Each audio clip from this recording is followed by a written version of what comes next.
bem, nós vamos então dar início a esta nossa quinta aula do curso sobre os sacramentos da Igreja. Semana passada nós não tivemos aula, tivemos aí feriado, a quarta-feira de cinzas, estamos na quaresma. Hoje então nós vamos retomar nossos estudos. Vamos primeiro terminar os estudos do sacramento do batismo e ainda na aula de hoje entraremos nos estudos do crisma, ou sacramento da confirmação. Tá certo? Nós vamos seguir o roteiro proposto pelo Catecismo, João Paulo II, e os anteriores. Vamos falar sobre o sacramento do batismo, da confirmação, da Eucaristia, os sacramentos da iniciação cristã, estes três, e posteriormente nós vamos falar sobre os sacramentos de cura, o sacramento da penitência e da unção dos enfermos. Vamos seguir esse roteiro. Pois bem, então, retomando os nossos estudos ainda sobre o sacramento do batismo, nós vamos agora para o parágrafo 1246 do Catecismo da Igreja Católica.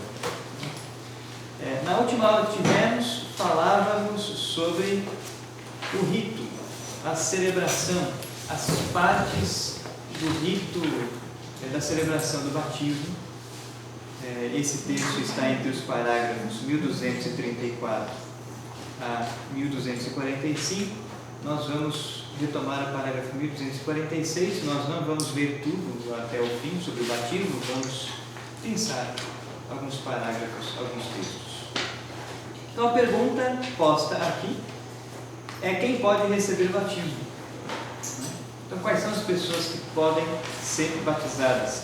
Diz o Catecismo da Igreja, fazendo uma citação do Código de Direito Canônico, essa referência 181, o SIC, é o Codex Iuris Canonici, o Código de Direito Canônico, aqui é o Cânon 864, que diz: é capaz de receber o batismo toda pessoa ainda não batizada, e somente ela. Em outras palavras, o sacramento do batismo não se repete. O sacramento do batismo é recebido apenas uma única vez. Por quê? Porque é um sacramento que imprime caráter, ou seja, um sinal espiritual, uma marca indelével que nunca se apaga. Portanto, aqueles sacramentos que imprimem caráter apenas se recebe uma vez. Assim é o batismo, assim é o crisma, assim é a ordem. São os três sacramentos que imprimem caráter, ou seja, nunca se volta atrás, nunca se perde. É o que se recebeu com estes sacramentos. Pois bem, então nós apenas podemos batizar, apenas podem pedir o batismo aqueles que ainda não o foram. Vamos para frente, vamos ao parágrafo 1256. Este recorte que estamos pulando, aqui o Catecismo vai nos falar sobre o batismo de adultos. Quando a Igreja batiza os adultos, a Igreja lhes confere os três sacramentos da iniciação cristã de uma vez só. Então, o sujeito que passou por uma catequese, passou por um caminho de catecumenato, de preparação para o batismo, o sujeito que é adulto recebe, numa mesma celebração eucarística, o batismo, o crisma e a Eucaristia. Agora, quando a Igreja batiza as crianças, a Igreja, primeiramente, lhe confere o sacramento do batismo. Depois de alguns anos, quando o sujeito entra na idade da razão, ele recebe o sacramento do crisma, e entre esses dois sacramentos nós temos a Eucaristia. Normalmente as crianças recebem a Eucaristia antes do crisma. Só voltando aqui ao quem pode receber o batismo, Certo. que é uma única vez, na Igreja Católica. Se ele for de uma outra igreja qualquer, completar o catolicismo, ele pode ser, já foi batizado naquela igreja. Ele pode ser batizado na Católica. Funciona assim: se o batismo que ele recebeu foi válido, então a Igreja não vai batizá-lo novamente. A Igreja vai completar o rito do batismo, e recebê-lo na Igreja Católica. A Igreja Católica vai completar o rito do batismo que faltou, e vai recebê-lo em comunhão com esse corpo místico de Cristo, que é a Igreja Católica, de tal forma que ele vai professar a sua fé publicamente, porque ele está deixando uma outra denominação cristã e está vindo para a Igreja Católica. O fato é que aí tem um problema pastoral. Em algumas igrejas, em algumas denominações cristãs, não existe um batismo válido. Se não se batiza em nome do Pai, do Filho e do Espírito Santo, usando água, esse batismo não foi válido. Outras igrejas protestantes têm batismo válido. Por exemplo, a igreja luterana, presbiteriana e outras, a congregação, igrejas que são mais sérias, tem uma tradição mais distante. Portanto, cada caso é um caso. Esse problema pastoral ele vai ser acompanhado pelo bispo ou por um sacerdote designado, que vai entrevistar a pessoa, vai conversar com ela, perguntar de que igreja que ela está vindo, esse tipo de coisa. Mas todos aqueles que estão vindo de outra denominação cristã e entram na Igreja Católica vão receber o derramamento da água batismal com a fórmula sob condição. Então o sacerdote vai pronunciar estas palavras: eu te batizo, se não és batizado, eu te batizo em nome do Pai, do Filho e do Espírito Santo, derramando água 3 vezes sobre a cabeça da pessoa. É o batismo sob condição, sobretudo quando não se sabe se o batismo foi válido. Mas mesmo que nós sabemos que o batismo foi válido, se ele nunca antes foi católico e está vindo agora para cá, ele vai receber esse batismo sob condição e aí todos os outros ritos. Essa é a forma correta de receber os cristãos vindo de outras igrejas e que querem pertencer à Igreja Católica. Agora, se o sujeito foi católico, já foi batizado na Igreja Católica, foi de repente por um período da sua vida protestante e agora está voltando, ele não vai ser batizado nem sob condição, porque o batismo dele foi válido, ele vai apenas buscar o sacramento da penitência e professar a sua fé publicamente, o que pode ser feito desde uma missa. E aí então ele volta à comunhão com a Igreja Católica. E isso se ele não foi excomungado. São casos mais raros de sujeitos que são excomungados. Quando o sujeito é excomungado, ele precisa pedir, uma vez que se arrependeu, pedir o sacramento da penitência e pedir o perdão da excomunhão. Então a igreja retira a excomunhão, o recebe de volta na comunhão católica e ele vai então professar a sua fé. Mas ele não é batizado de novo? Não. Se ele já foi batizado e foi depois excomungado, se arrependeu, voltou, não vai ser batizado de novo. Vai apenas buscar o sacramento da penitência, pedir a bula afastando a excomunhão, para que ele volte à comunhão, e professar a sua fé publicamente. Que é a oração do creio, publicamente. Mas quem pode excomungar e quem pode perdoar? A Santa Sé. Normalmente a congregação para a doutrina da fé debaixo da autoridade do sumo pontífice. Então, por exemplo, um sujeito que foi excomungado. Por que se excomunga? Porque de repente o sujeito era um teólogo ou um filósofo que começou a pregar contra os dogmas centrais da igreja, contra os dogmas da igreja, os 12 artigos do símbolo apostólico. E a igreja não excomunga de uma hora para outra. Então o bispo chama, conversa, não quer. O núncio chama, conversa, não quer. A Santa Sé o chama, conversa e o sujeito não quer ver enxergar o seu erro. Então a igreja emite uma bula de excomunhão. Essa bula de excomunhão ela é emitida pela Congregação para a Doutrina da Fé, o antigo Santo Ofício, e assinada pelo Santo Padre com o prefeito da Congregação para a Doutrina da Fé. O sujeito está excomungado. Se ele for padre, todos os sacramentos que ele celebrar são válidos, mas são ilícitos. Ou seja, você não pode participar. Se você participa, você está em pecado. E o sujeito que foi excomungado não pode e não deveria mais ensinar ou pregar dentro da Igreja Católica. O sujeito está excomungado. Nem sempre isso acontece. Agora, se o sujeito se arrepende ele então vai pedir à Santa Sé a absolvição dos seus pecados mediante o arrependimento, o sacramento da penitência, e vai pedir que a Santa Sé retire a excomunhão para que ele possa voltar à comunhão. Isso é possível, mas isso implica uma coisa muito simples e muito difícil: a humildade. A humildade. Nós temos várias pessoas que foram excomungadas, sobretudo teólogos, né? Por exemplo, o senhor Queruga, que é um teólogo espanhol, foi excomungado pela Comissão Episcopal Espanhola, pela Congregação para a Comunidade da Fé, na época de Ratzinger, quando Ratzinger era Bento XVI, né? É. Queruga é um teólogo excomungado. E outros latino-americanos também. Se me fala a memória, Frei Beto foi excomungado. Leonardo Boff, não me lembro agora, mas também foi excomungado.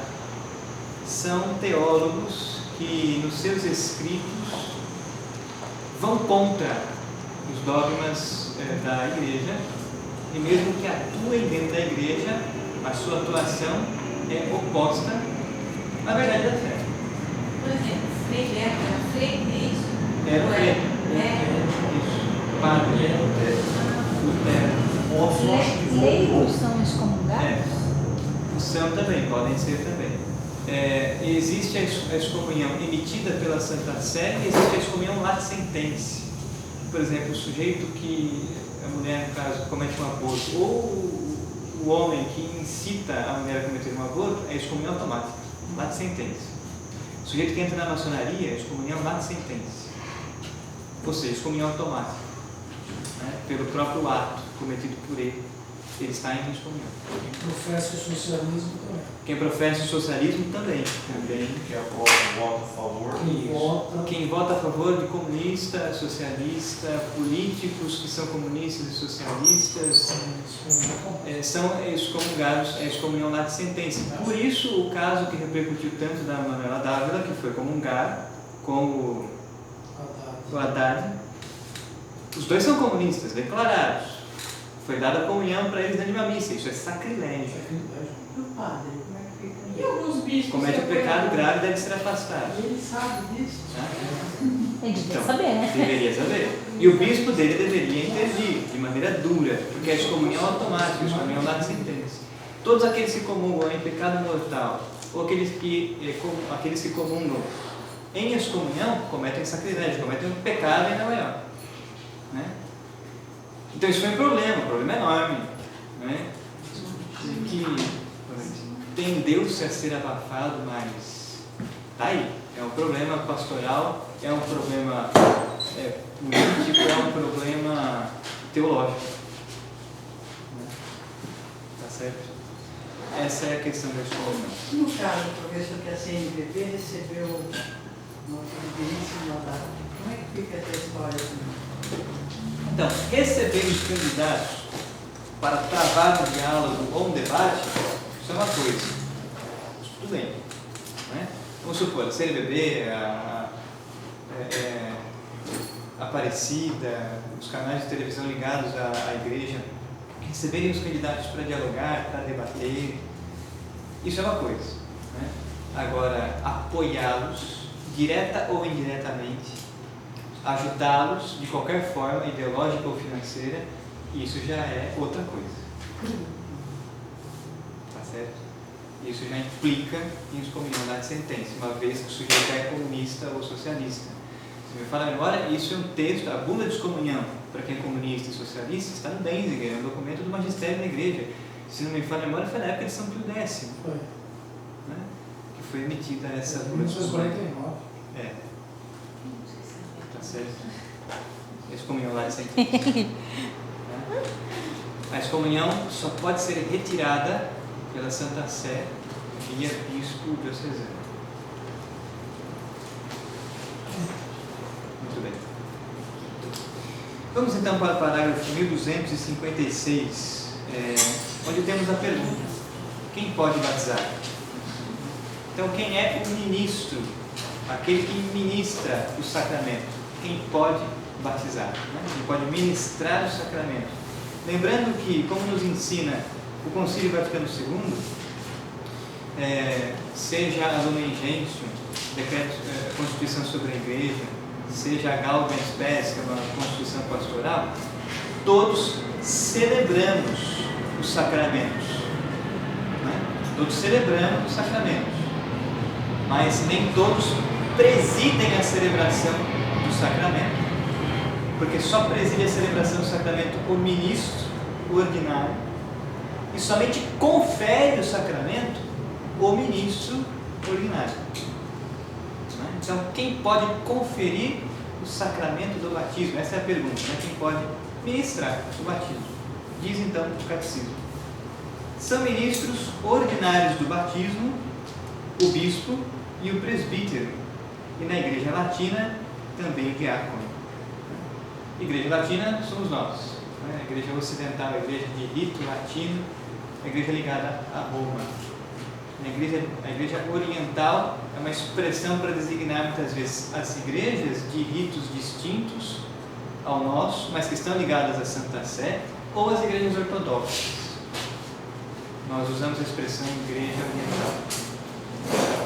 Então, quem pode ministrar o batismo ordinariamente?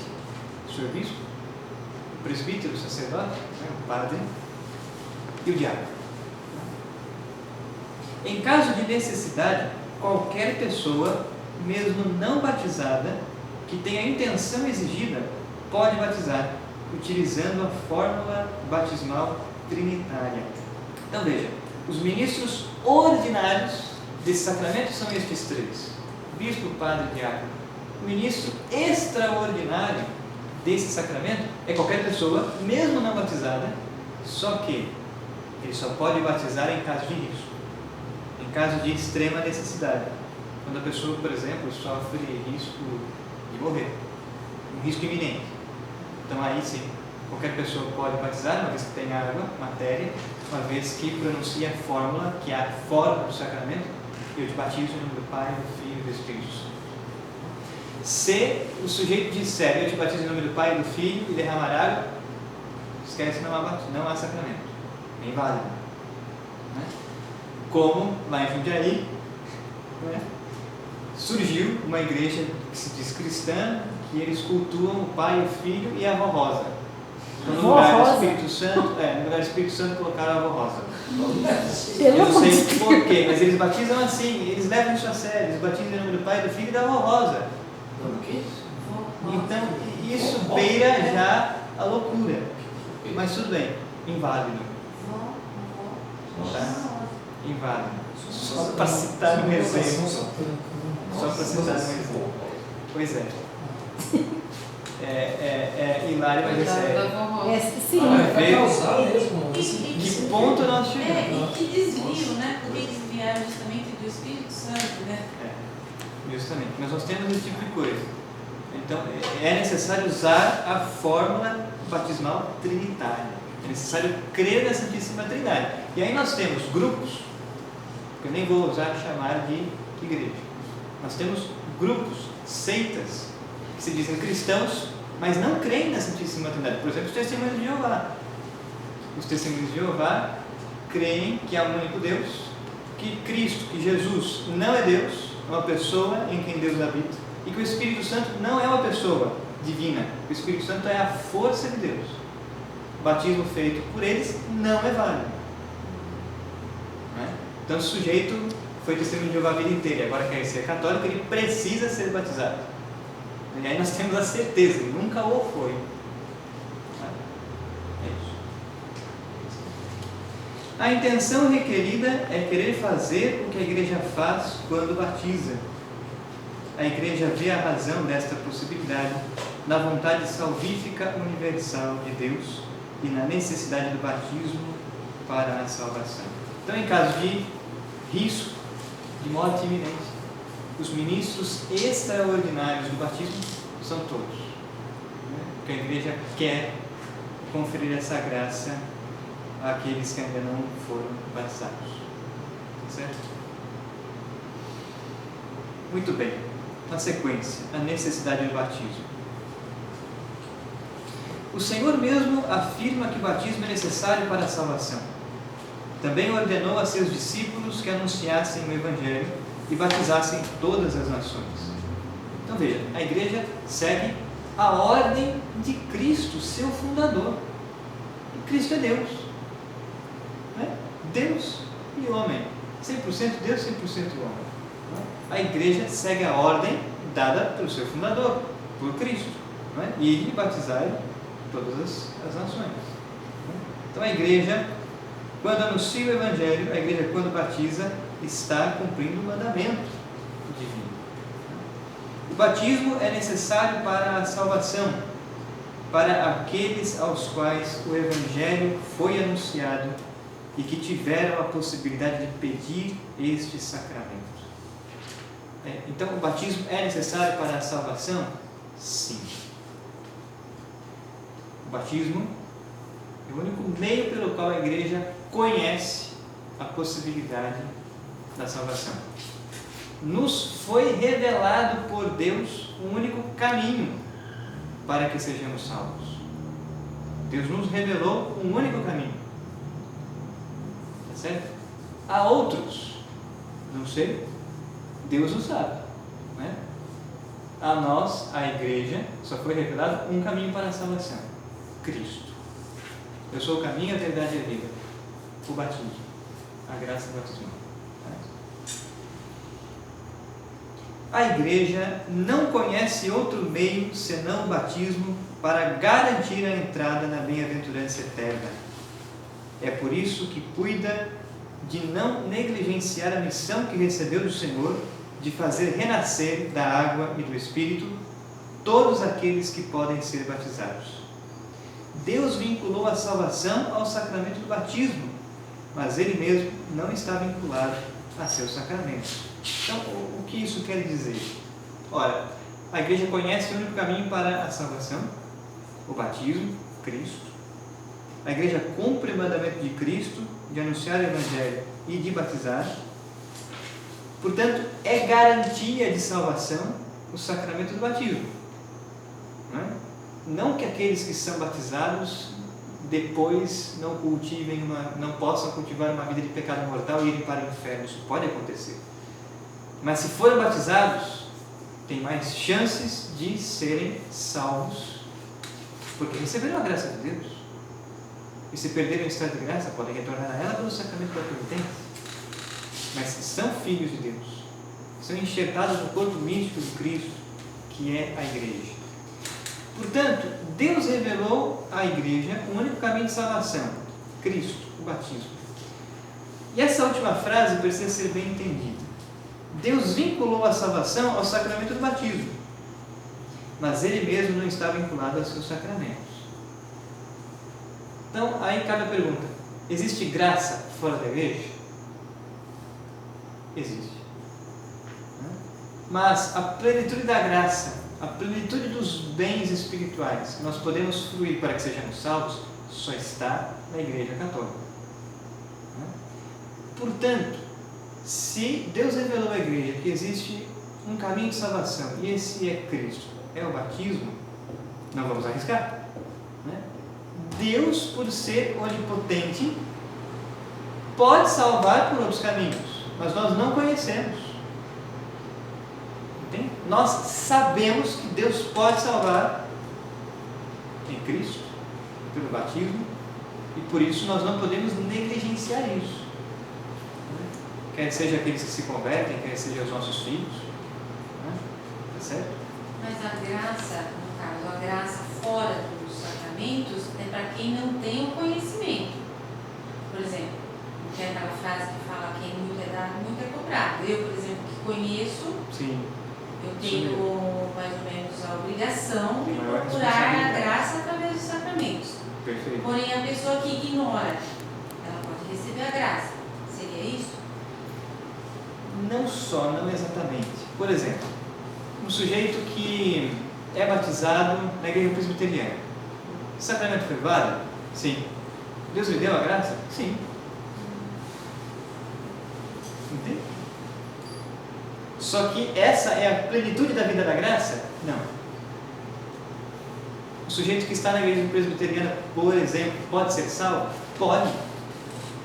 mas ele vai ter mais dificuldade, em outras palavras. E quem não está em igreja nenhuma? Então, aí entra o que você disse.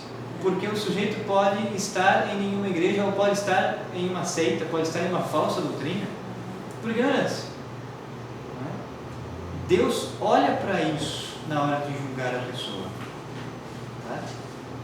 No entanto, Deus deu a todos o exercício racional para se questionarem e se perguntarem qual é a verdade, onde está a verdade, a investigação racional. Então, pelo menos isso, todos os seres humanos têm para se perguntarem se estão no caminho certo ou não. Tá? Mas na hora do juízo particular, Deus olha para isso. Agora, se o sujeito tem o conhecimento do Evangelho, ou já foi católico e decidiu abandonar a igreja, entrar no ateísmo, isso é uma outra história. E não cabe a nós emitir um juízo sobre a salvação dessa pessoa. Mas a igreja diz, no juízo particular, Deus vai levar em consideração isso. É diferente. É um caminho diferente. Tudo bem isso? Isso fica claro? O batismo é causa necessária, mas não é causa suficiente para a salvação. Não é garantia de salvação. É garantia de salvação. O batismo é garantia de salvação. Mas a pessoa precisa corresponder à graça batismal. Não é causa suficiente, então vai depender dele. Depende do livre-arbítrio da vontade. O sujeito que é batizado recebeu de Deus a graça, recebeu de Deus o estado de graça santificante, recebeu de Deus as virtudes infusas, os dons do Espírito Santo. Não é toda a graça batismal. A criança vai crescer, o sujeito vai se tornar adulto e ele pode, pelo livre-arbítrio da vontade, decidir fazer uma escolha de corresponder às promessas do batismo, ou seja, renunciar a Satanás e ao pecado, e cultivar, viver as virtudes e a santidade, então ser salvo. Ou o sujeito pode escolher, pelo livre-arbítrio da vontade, viver o pecado mortal habitual. E quando se vive o pecado mortal habitual, se perde o estado de graça. Não se perde o caráter filial, de sermos filhos de Deus, dado pelo sacramento do batismo. Mas o pecado mortal nos faz perder. E aí o pecado mortal é um pecado atual, cometido pela pessoa, por livre-arbítrio da vontade dela, uma decisão dela. O pecado mortal faz perder graça santificante, faz perder virtudes infusas e os dons do Espírito Santo. Um exemplo, o adulto recebeu o batismo de manhã, 2 horas depois cessou a vida dele e céu direto. Sim. Se ele não cometeu pecado mortal, céu direto. Nessas 2 horas aí, né? Se ele conseguir 2 horas não cometer um pecado. Tem? Demais, né? É isso. Pois bem. Nossa, no minuto seguinte já dá, né? 2 minutos já são Se até os santos cometidos, Pois bem. Parágrafo 1258. Desde sempre, a Igreja mantém a firme convicção de que as pessoas que morrem em razão da fé, sem terem recebido o batismo, são batizadas por sua morte, por e com Cristo. Este batismo de sangue, como o desejo do batismo, acarreta os frutos do batismo sem ser sacramento. Tá? Então, o que o Catecismo da Igreja está dizendo aqui? Ele está retomando a doutrina tomista. Santo Tomás de Aquino vai afirmar isso na Suma Teológica, terceira parte, lá quando ele fala sobre os sacramentos. Existe o sacramento do batismo, efetivamente celebrado, né, conferido e recebido. E existe o que Santo Tomás chama de batismo de desejo ou batismo de sangue. O que é isso? O sujeito ainda não foi batizado, mas ele era adulto, estava no catecumenato, estava na catequese, em preparação para o batismo, desejava, queria o batismo. Santo Tomás vai chamar isso de batismo de desejo. A mesma coisa a criança, no ventre materno. Morreu antes de nascer, morreu no ventre materno, né? Quer dizer, os pais, se tinham o desejo de batizarem o seu filho, alcançaram para o seu filho a graça e os frutos do batismo. Tá certo?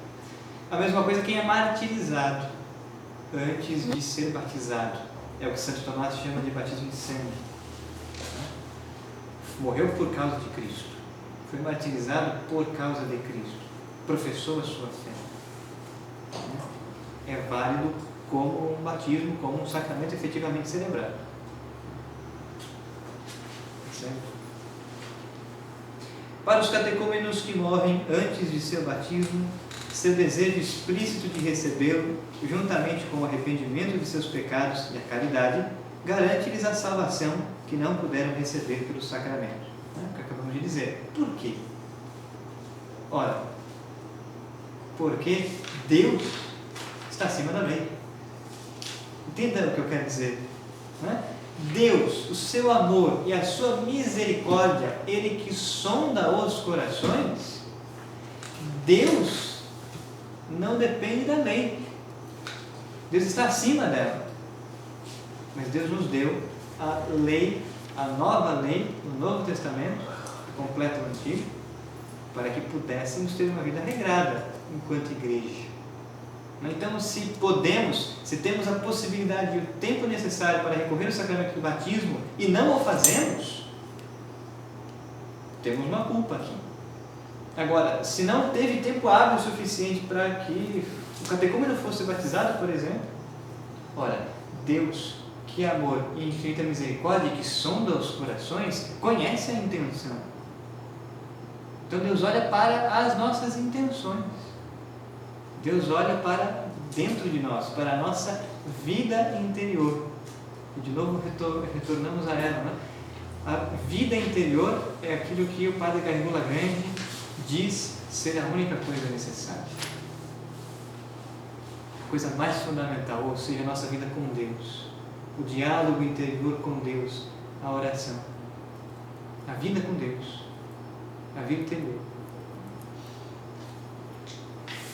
Muito bem. Na sequência.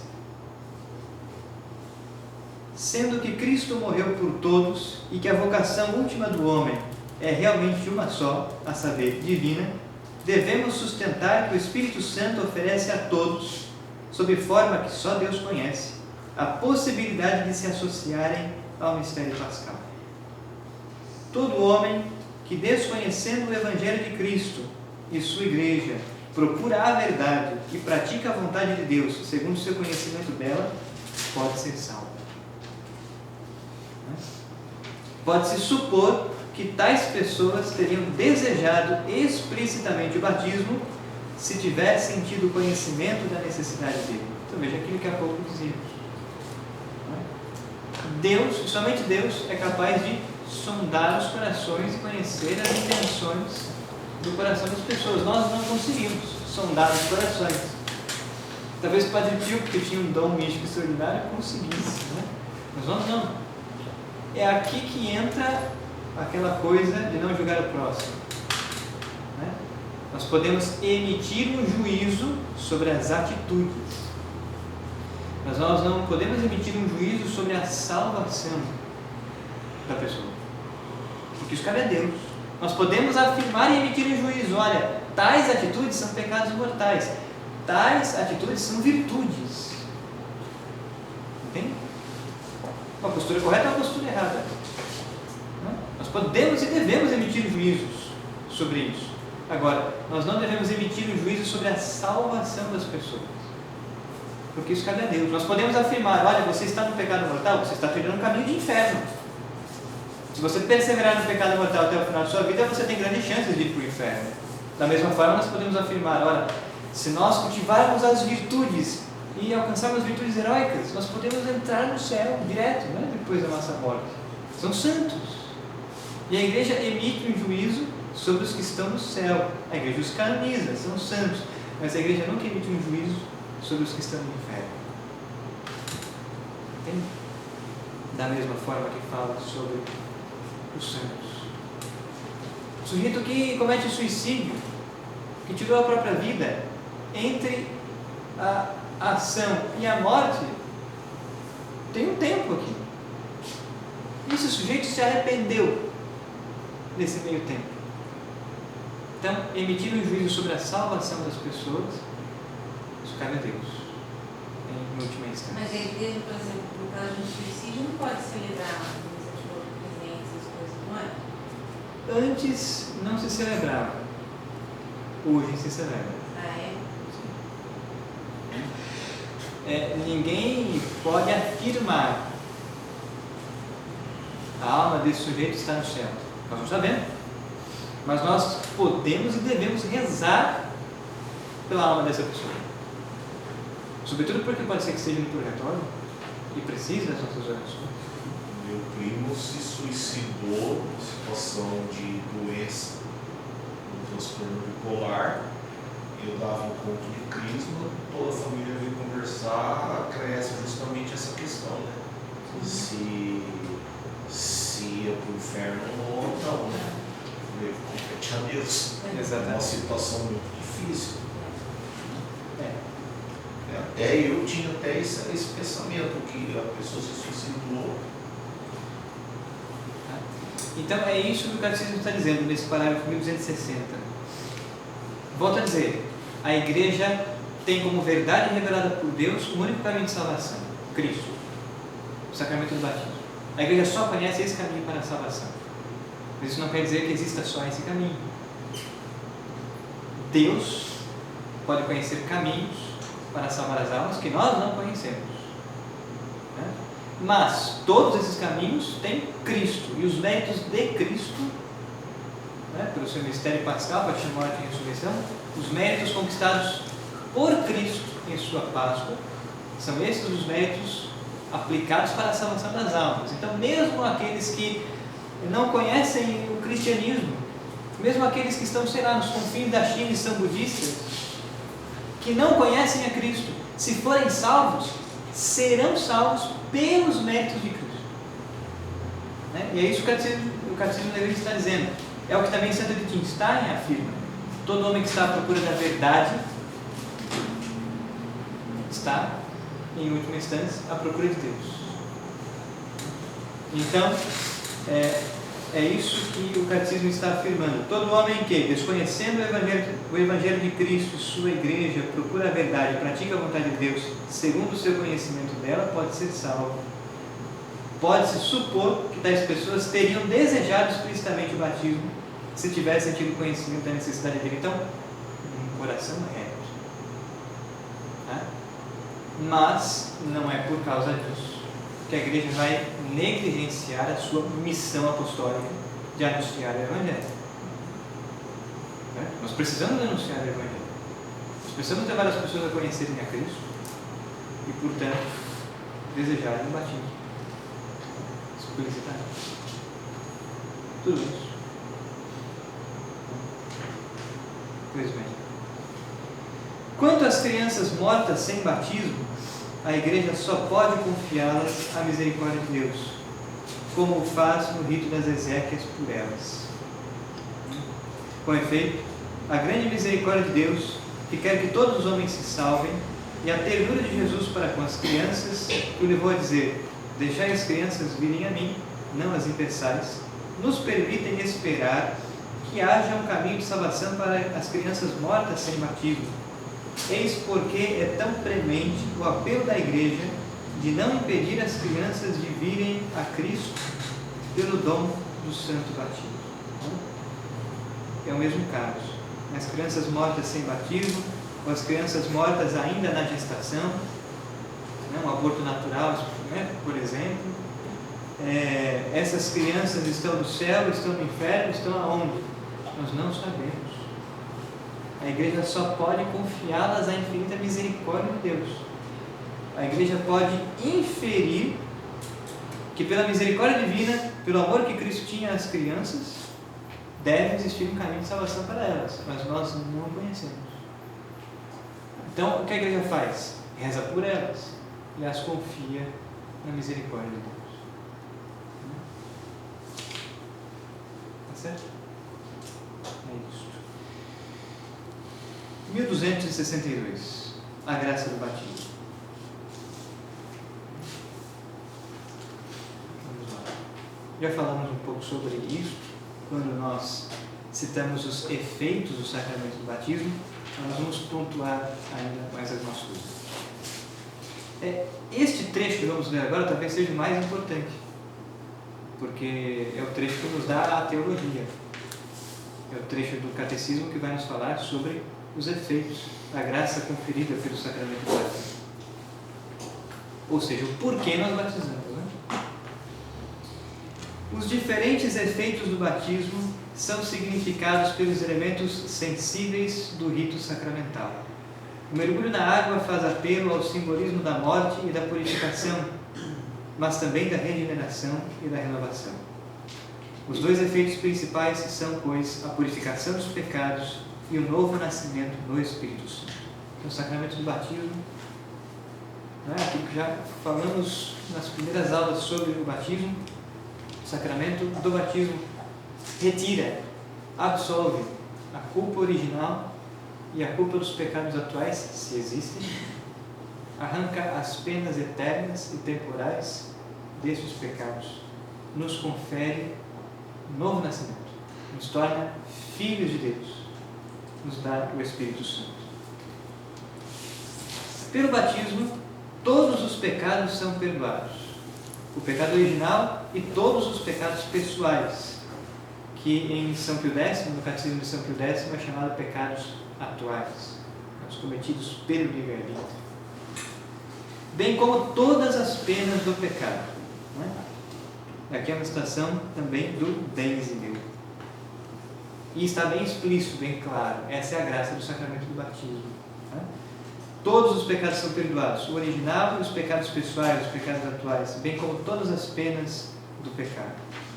Com efeito, naqueles que foram regenerados, não resta nada que os impeça de entrar no reino de Deus, nem o pecado de Adão, nem o pecado pessoal, nem as sequelas do pecado, das quais a mais grave é a separação de Deus. A separação de Deus que é a pena eterna. A separação de Deus que é a condenação ao inferno. No batizado, porém, certas consequências temporais do pecado permanecem, tais como os sofrimentos, a doença, a morte ou as fragilidades inerentes à vida, como as fraquezas de caráter, etc. Assim como a propensão ao pecado, que a tradição chama de concupiscência, ou metaforicamente, o incentivo do pecado, o estopim. Deixada para os nossos combates, a concupiscência não é capaz de prejudicar aqueles que, não consentindo nela, resistem com coragem pela graça de Cristo. Mas ainda, um atleta não recebe a coroa se não lutou segundo as regras. Então, o sacramento do batismo é o nascimento segundo a graça.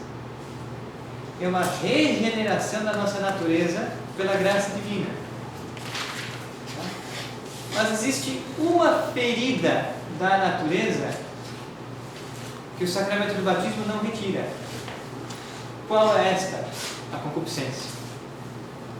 O sacramento do batismo absolve, arranca culpa e penas do pecado original, dos pecados atuais, mas o sacramento do batismo não nos reintroduz na ciência infusa. Adão e Eva perderam a ciência infusa pelo pecado original. No entanto, o sacramento do batismo nos confere os dons do Espírito Santo, que pode nos levar a tal intimidade com Deus e a tal grau de santidade que nós não teremos ciência infusa, nem visão beatífica, que é reservada no céu, mas nós teremos ciência habitual. Ou seja, uma visão de Deus, por tamanha união da nossa alma com Deus, a sétima morada de Santa Teresa, união e máximo grau que nós podemos alcançar nessa vida terrena. Mas nós não temos, o batismo não nos devolve a ciência infusa. O batismo também não nos devolve a imortalidade da natureza, a imortalidade do corpo. Então, perdemos ciência infusa com o pecado original, perdemos a imortalidade da natureza. Nós possuímos a imortalidade de uma das substâncias que compõem a nossa natureza, que é a imortalidade da alma. A nossa alma é imortal, ou seja, tem começo, mas não tem fim, bem como os anjos. foram criados por Deus, têm começo, mas não têm fim. Nossa alma é imortal, mas o nosso corpo não. Né? Então nós, é isso que o Catecismo da Igreja está dizendo, nós vivenciamos o sofrimento, nós vivenciamos a doença, vamos vivenciar a morte corporal, separação da alma do corpo. Né? E além disso, o sacramento do batismo não retira a concupiscência, que é a inclinação para o mal, né? A inclinação para o pecado, o estopim, ou a expressão usada aqui, o incentivo do pecado, que não é a melhor tradução ou a melhor expressão. A melhor expressão é a inclinação para o pecado, ou o estopim. O estopim do pecado, quer dizer, nós somos tentados para cairmos no pecado, nós somos tentados pelo diabo, nós somos tentados pelo demônio, sofremos tentações diabólicas e sofremos tentações da nossa carne, sofremos tentações da concupiscência, sofremos tentações dessa consequência do pecado original, a concupiscência, que por vezes quer nos arrastar ao pecado. Mas por que isto foi deixado? Ora, para que pudéssemos ter oportunidade de cultivar virtudes. Ninguém cresce em virtudes e, consequentemente, na graça, no mérito e na santidade, ninguém cresce em virtudes se não lutar, se não combater o bom combate da nossa fé. Quando nós lutamos contra a tentação e vencemos o pecado, quando nós lutamos contra a tentação e a vencemos, quer ela provenha do demônio ou da concupiscência, sempre auxiliados pela graça de Deus, porque ninguém consegue resistir às tentações com as suas próprias forças. Né? Então, sempre auxiliados pela graça divina, quando nós lutamos contra as tentações e as vencemos, crescemos em virtude, crescemos na graça, crescemos no mérito, e assim nós vamos nos santificando. Né? A graça de Deus nos conduz por um caminho de santidade. Ninguém consegue os méritos, ninguém vence se antes não lutar. Por isso foi deixada a concupiscência da nossa natureza, para que tivéssemos ocasião de dar glória a Deus com a nossa resistência, com o vencimento das tentações, para que pudéssemos dar glória a Deus.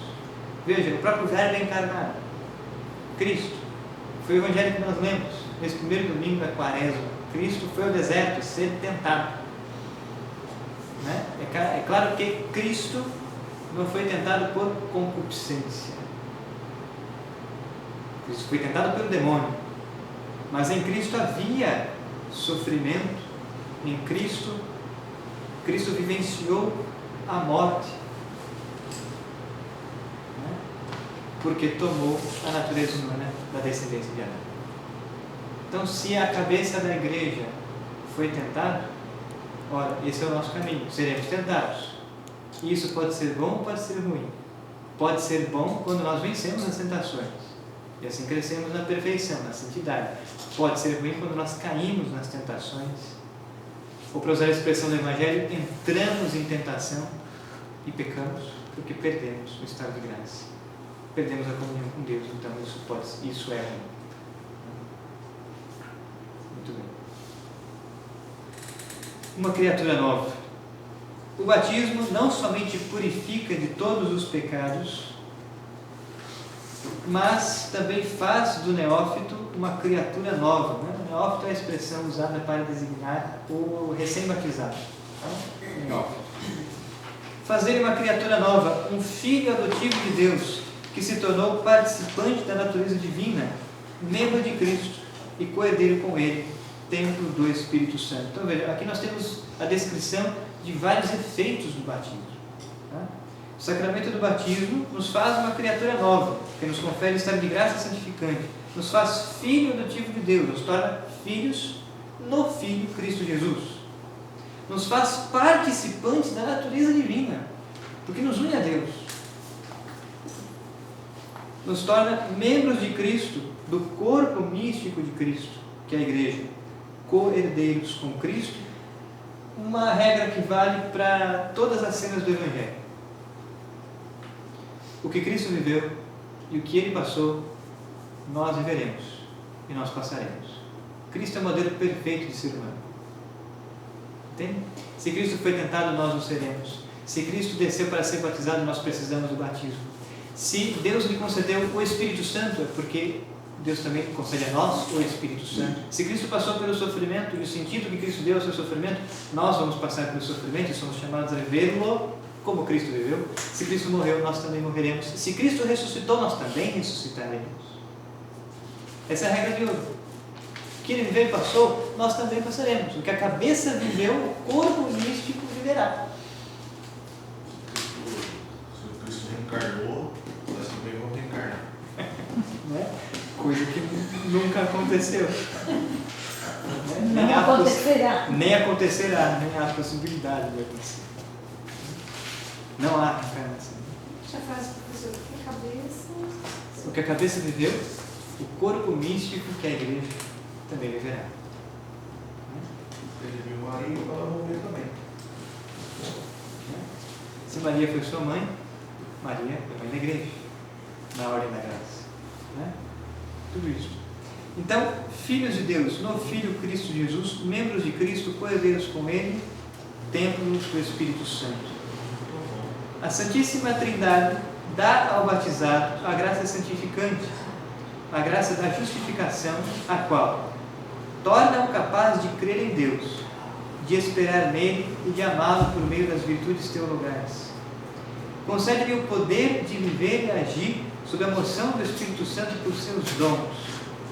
Permite-lhe crescer no bem pelas virtudes morais.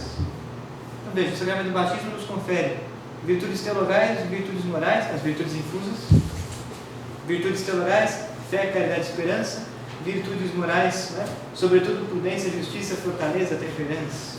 O batismo nos confere os dons do Espírito Santo. Assim, todo o organismo da vida sobrenatural do cristão tem sua raiz no santo batismo. Essa expressão é muito importante, que é uma expressão retomada, usada por um excelente teólogo do século XX, Padre Garrigou Lagrange. Né? O organismo da vida espiritual do cristão tem raiz, tem começo no batismo. Nós temos o organismo natural, corpo e alma, organismo natural.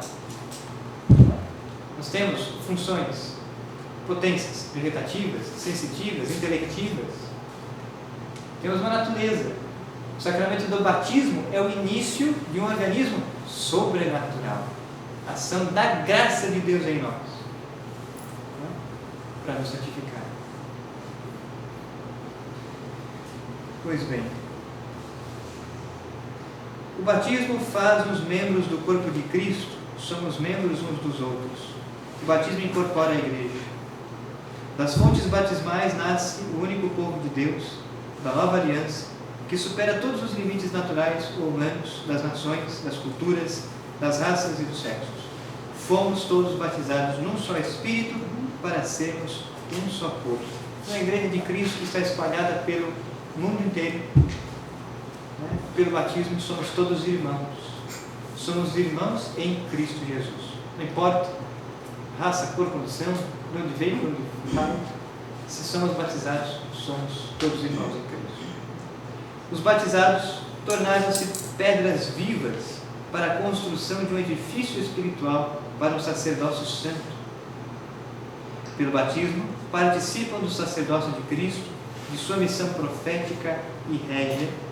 Sois a raça eleita, o sacerdócio real, a nação santa, o povo de sua particular propriedade, a fim de que proclameis as excelências daquele que vos chamou das trevas para a sua luz maravilhosa. O batismo faz participar do sacerdócio comum dos fiéis. Então veja, duas coisas aqui. Primeiro, o batismo nos faz pedras vivas. O que essa expressão significa? Uma expressão extraída na primeira carta de São Pedro. Vós sois pedras vivas. O que é a igreja? A igreja não é o templo. A igreja não são as paredes de tijolos, de concreto. Né? A igreja não é a arquitetura. A arquitetura é a arquitetura do templo. Né? O que é a igreja? A igreja somos nós.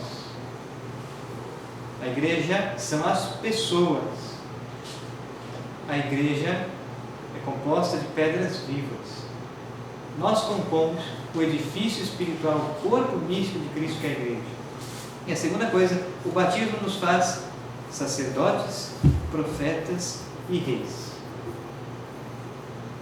Nós temos então o munus sacerdotal, profético e régio, o munus, esse tríplice munus laical, que Deus concede a todos, né?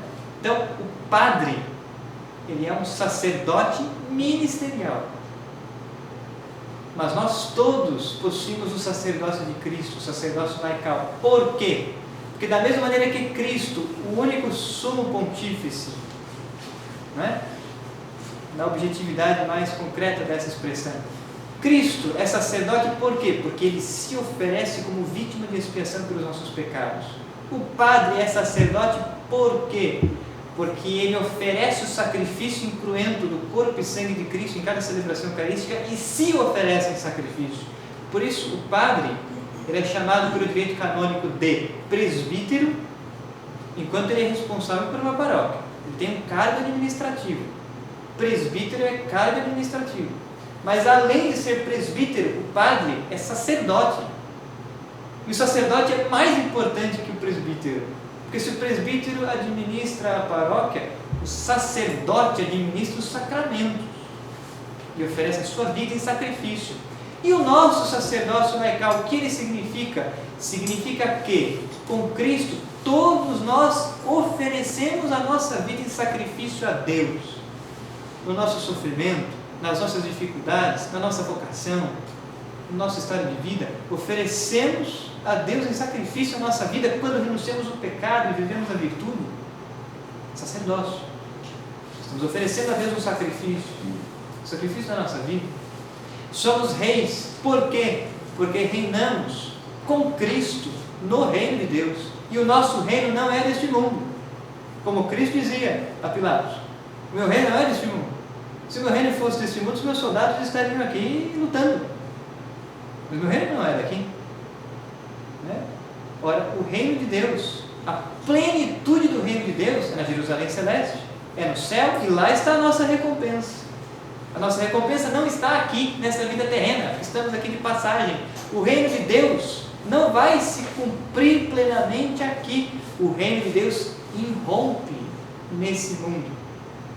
E o reino de Deus irrompe nesse mundo pela igreja, corpo místico de Cristo. Mas o reino de Deus em plenitude é a Jerusalém Celeste, é o céu para onde caminhamos. A nossa esperança nos faz ter olhos voltados para o céu, a salvação eterna. Então somos reis, porque reinamos com Cristo. E o nosso reinado com Cristo se expressa sobretudo na cruz. Essa é a oração sacerdotal de Cristo. Pai, glorifica o teu Filho, como antes o glorificastes. De que maneira o Pai glorificou o seu Filho? Na cruz. A glória de Cristo é a cruz e a nossa glória é o Cristo crucificado e estarmos crucificados com Ele. Por isso que os santos souberam extrair das dificuldades da vida as virtudes e virtudes heróicas e se configurarem a Cristo. Assim reinamos. Né? Por isso que o reino de Deus, para os que são do mundo, é loucura. Mas o cristianismo só frutifica quando nós entramos na cruz.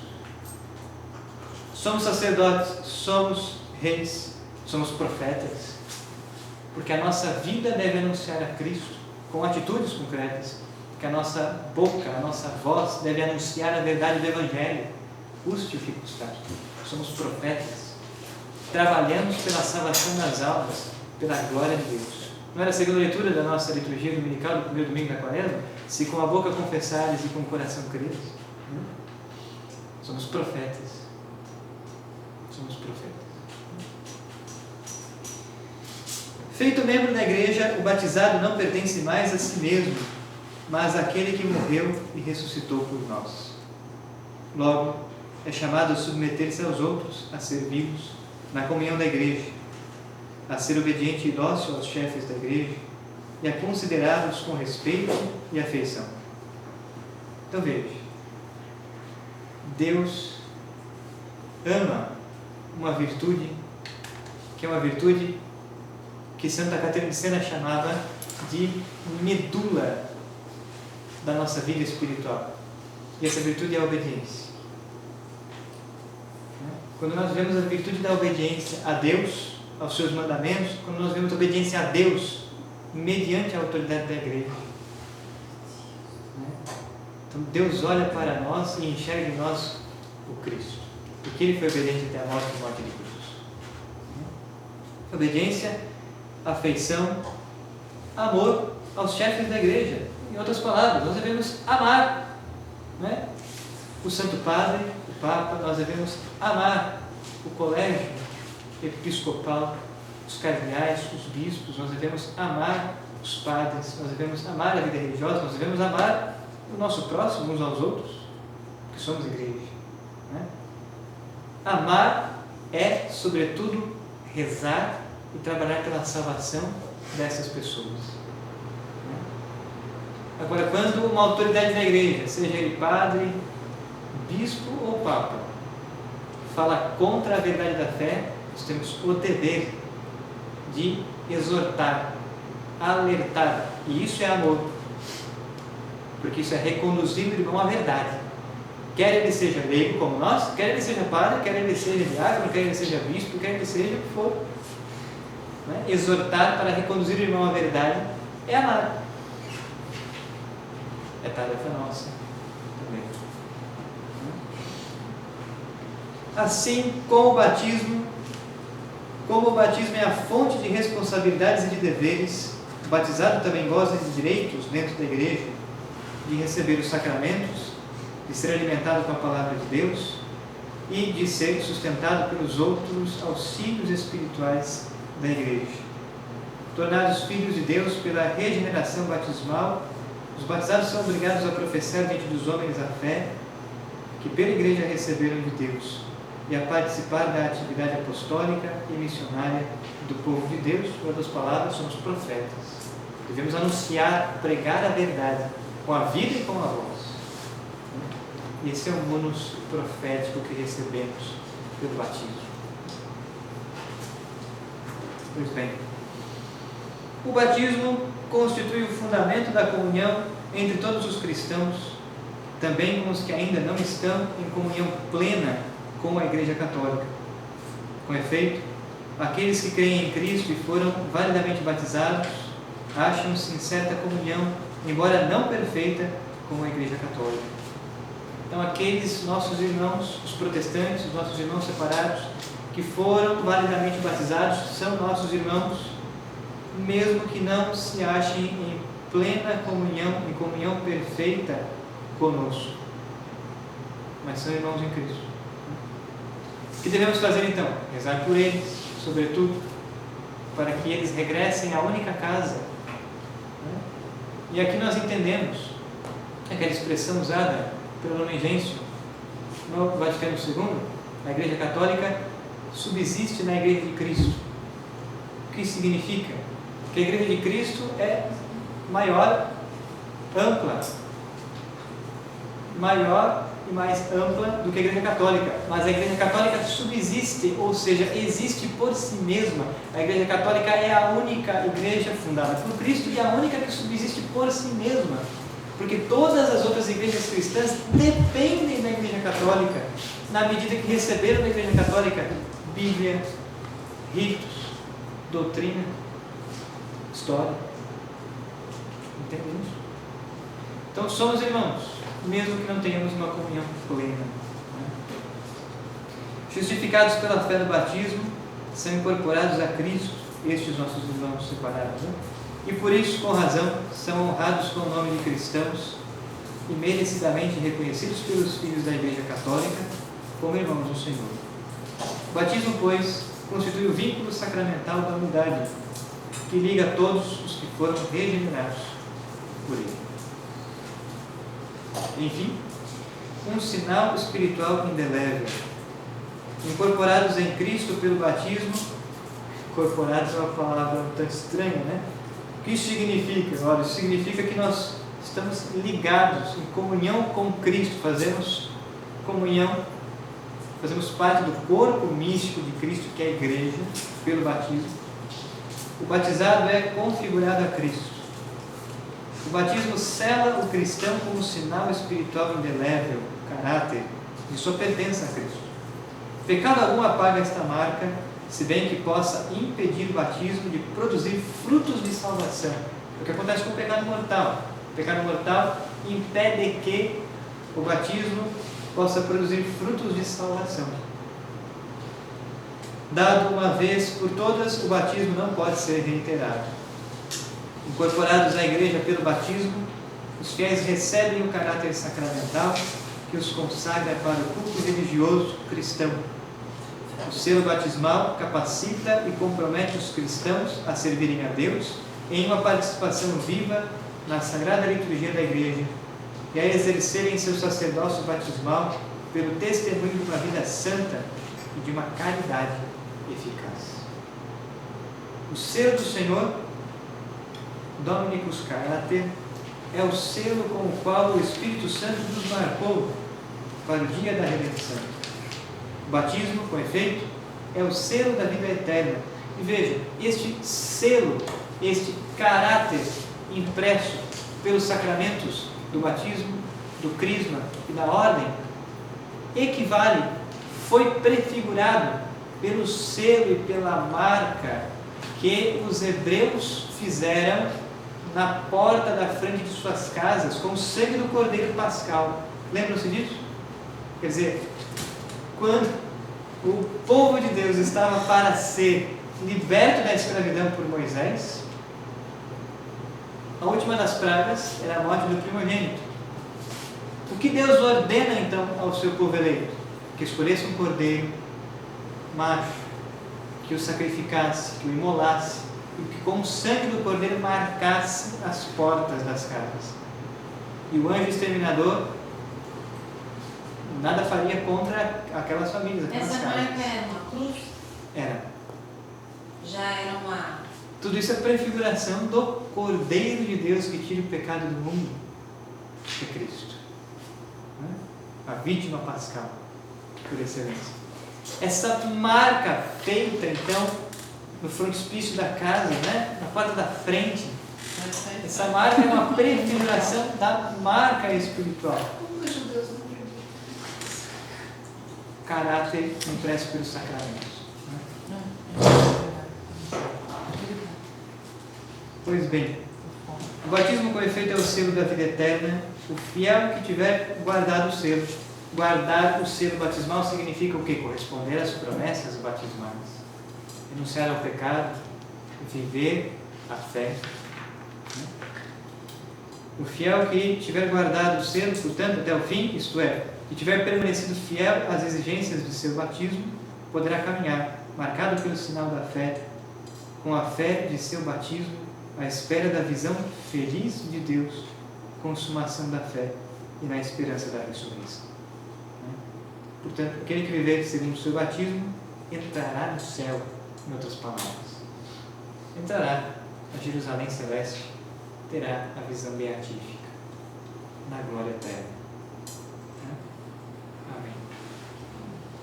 Pois bem, e aqui então nós vamos terminar os estudos sobre o sacramento do batismo e nós vamos começar a falar agora sobre o sacramento do crisma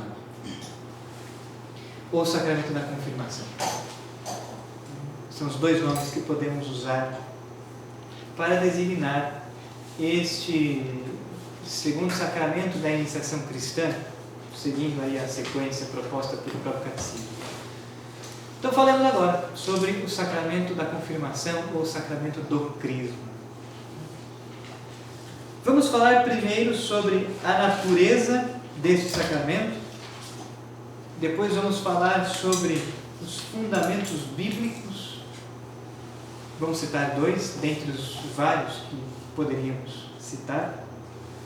No terceiro momento nós vamos falar sobre os efeitos do sacramento do crisma e no quarto momento nós vamos falar sobre a matéria e a forma deste sacramento. Então, antes de entrarmos nos textos do Catecismo de João Paulo II, nós vamos falar estas quatro coisas, nós vamos ter esses quatro momentos. Então, primeiro, nós vamos falar sobre a natureza do sacramento do crisma, depois, fundamentos bíblicos, Em terceiro lugar, efeitos do crisma.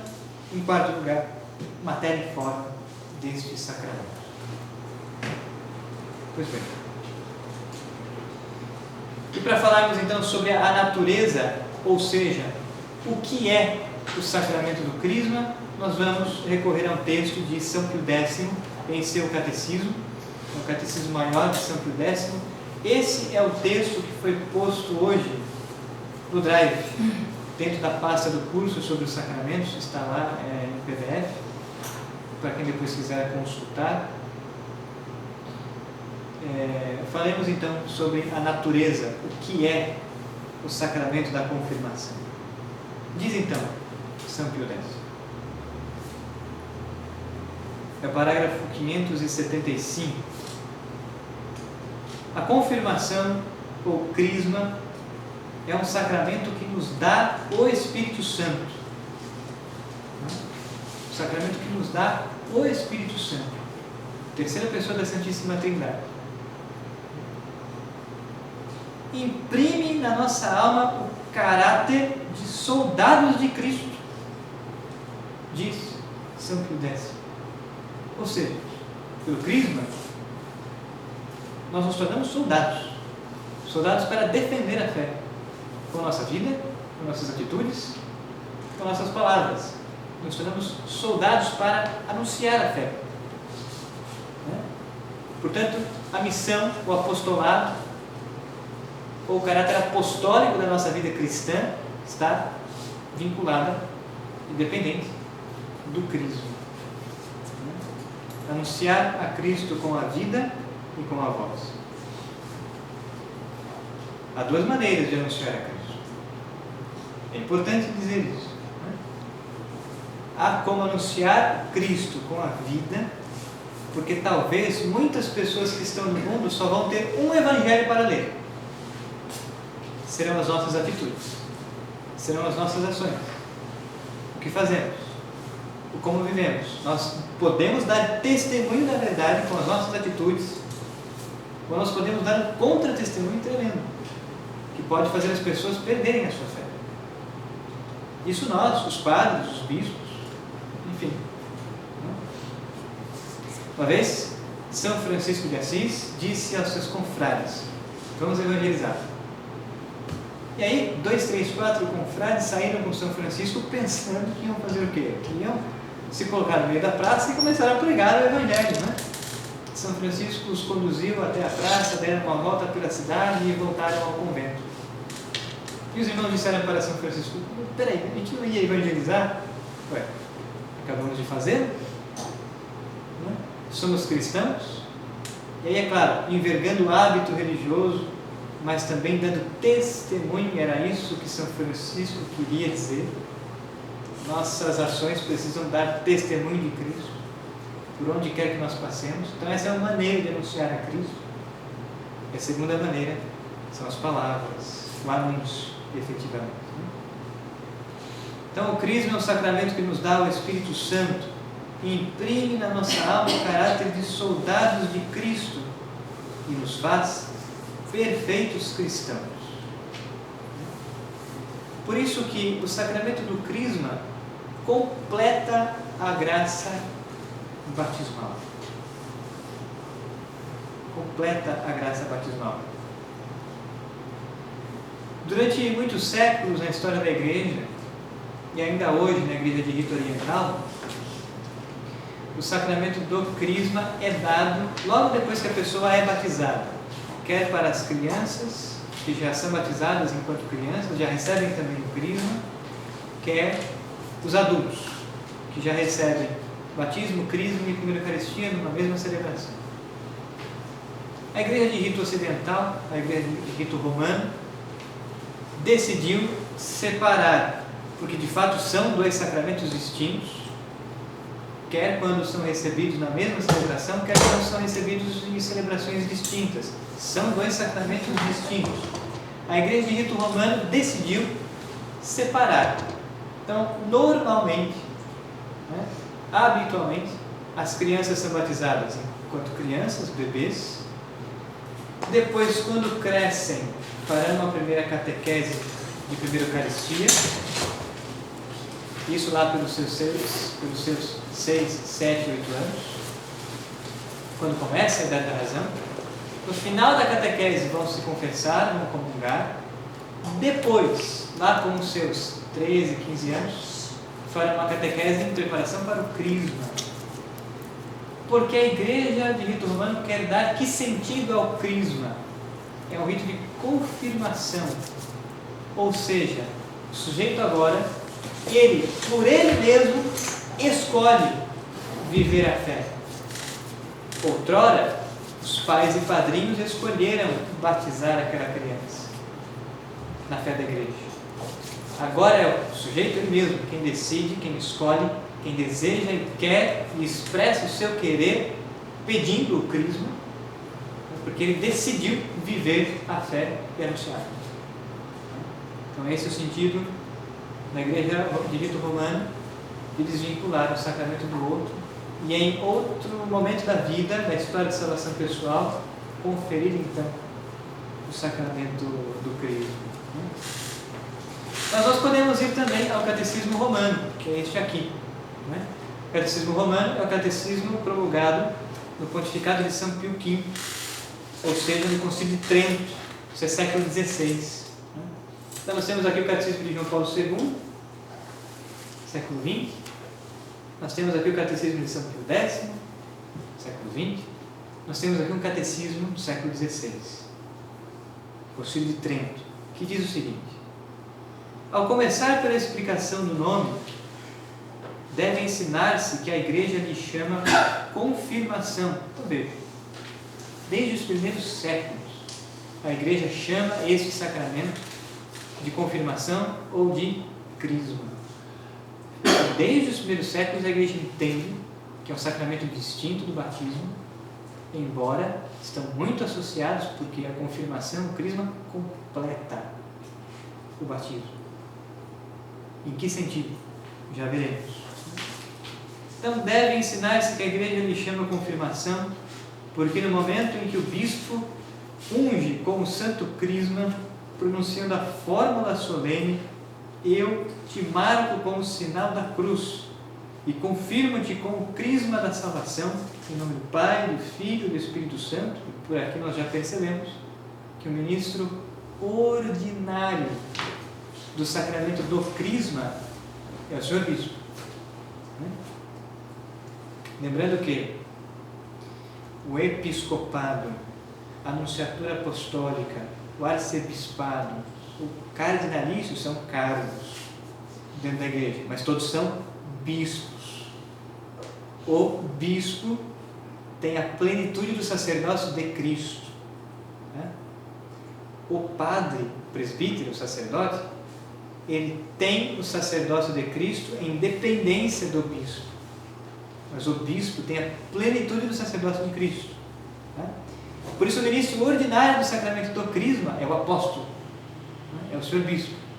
E o ministro extraordinário do sacramento do crisma é o padre, é o sacerdote. Não o diácono. O diácono não pode crismar, e muito menos nós. Se nós poderíamos, de maneira extraordinária, ministrar o sacramento do batismo, nós não podemos, nem num caráter extraordinário, nem nós nem o diácono, ministrar o sacramento do crisma. O ministro extraordinário do sacramento do crisma é o sacerdote. Quando o bispo confere o munus apostólico ao sacerdote para que ele possa crismar. Então veja como isso funciona. Tá? Vamos supor, aqui a sede de Campinas continua vacante. Então aqui a Arquidiocese de Campinas ainda não tem um bispo. Tudo bem, vai ter crisma em alguma paróquia. Precisa ter, porque no fim das contas nós temos uma demanda pastoral. O que acontece? O vigário-geral pede a um bispo das dioceses vizinhas que possa conferir o munus apostólico ao pároco, ou ao vigário, ou a outro sacerdote, ou ao próprio vigário-geral, que cuida da diocese enquanto não tem bispo.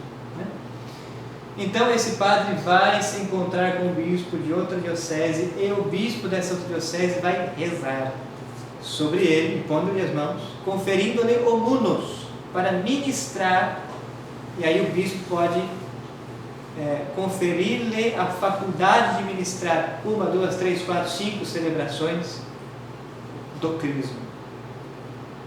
E ele só pode ministrar o crisma a quantidade de vezes que o bispo lhe deu a faculdade de fazer. Acabou aquilo, o padre não pode mais continuar. Então o padre, o sacerdote, é o ministro extraordinário do crisma, não o ministro ordinário. Essa é uma forma. Ou quando existe uma paróquia muito grande, ou de repente reuniu-se 3, 4 paróquias para que numa mesma celebração fosse ministrado o crisma, e o bispo está presente, porque pode acontecer inclusive numa sé vacante, o bispo da diocese pode vir aqui celebrar o crisma, ou pode dar faculdades para o padre. Ou se a diocese tem bispo, mas tem muita gente para ser crismado, o bispo pode chamar 2, 3 padres, lhe conferir a faculdade para ministrar o crisma, e numa mesma celebração, tanto o bispo quanto os outros padres ministram o crisma, o sacramento vale. Agora, nem o padre pode ministrar o crisma sem autorização do seu bispo. Portanto, o bispo é o ministro ordinário. O batizado torna-se mais firme pela virtude da nova graça e começa a ser um perfeito soldado de Cristo, se não puser nenhum obstáculo à eficácia do sacramento. Pois bem, então essa é a natureza ou definição do sacramento do Cristo. Muito bem. Segundo momento, falaremos agora dos fundamentos bíblicos deste sacramento. Ora, este sacramento foi outorgado por Cristo. É da vontade de Deus que existe esse sacramento? Sim. Todos os sacramentos têm sua origem em Cristo. Aliás, a própria palavra Christos, em grego, significa ungido, que corresponde à palavra hebraica Messias. O Messias significa ungido. E a unção de Cristo é a unção do Espírito Santo. Da mesma maneira que acontece com a cabeça, acontece com o corpo. Se Cristo foi ungido, nós também o somos, ungidos pelo Espírito Santo.